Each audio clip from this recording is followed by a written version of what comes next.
And this is a frequently asked questions. She says, are bridal and baby showers allowed in Islam?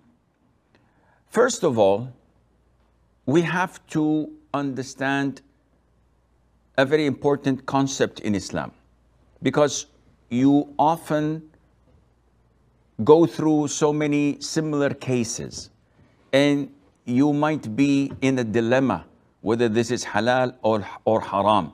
Sometimes you may even be frustrated from the amount of haram you hear from scholars and students of knowledge.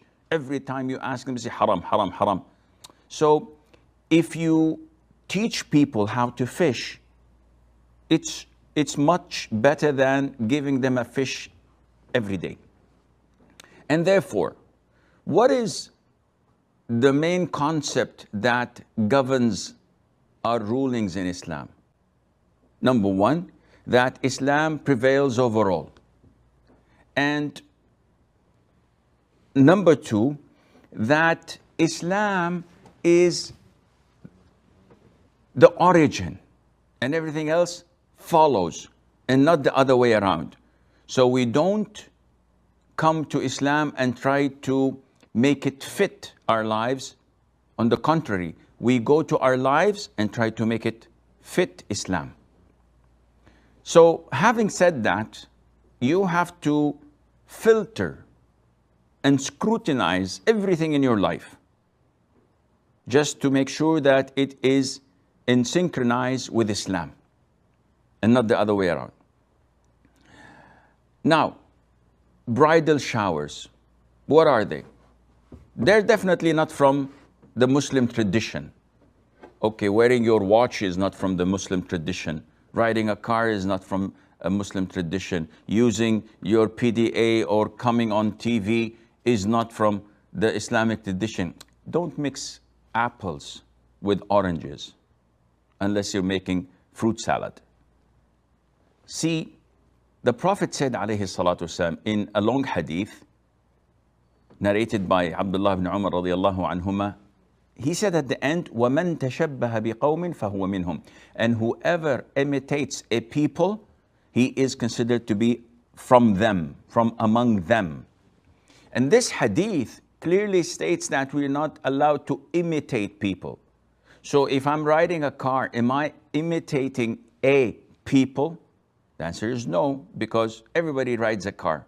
This is not specific for the Buddhists or for the Hindus or for the Christians or for the Jews. Everybody rides a car. So this is not something part of their tradition, customs, or religion. Likewise, when it comes to using microphones, using TV, media, technology, etc. But when it comes to their customs, the things that they're known for, and it is identifying them, then we cannot mimic them or use such things.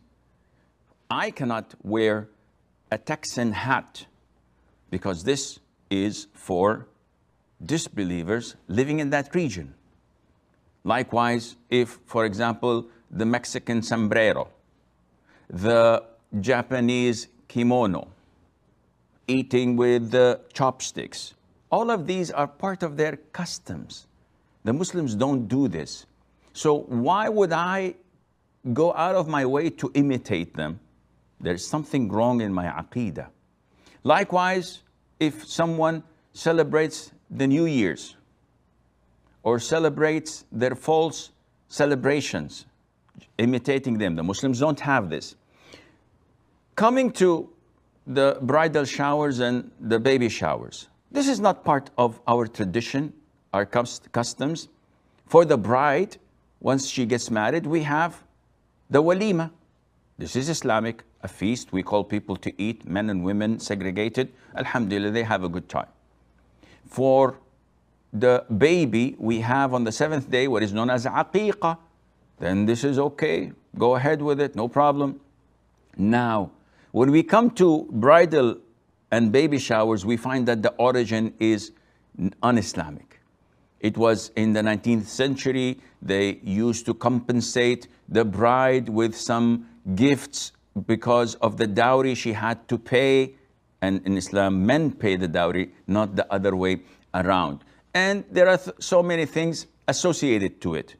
So, in short, this is not permissible to have bridal or baby showers. You want to visit the bride-to-be and give her gifts?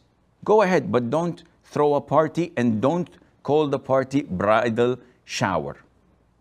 And likewise for the children, newborns, you want to give a gift to the parents? No problem. Go ahead and give it to them. This is halal, but not to have a specific celebration and to call people to it with such a name and function.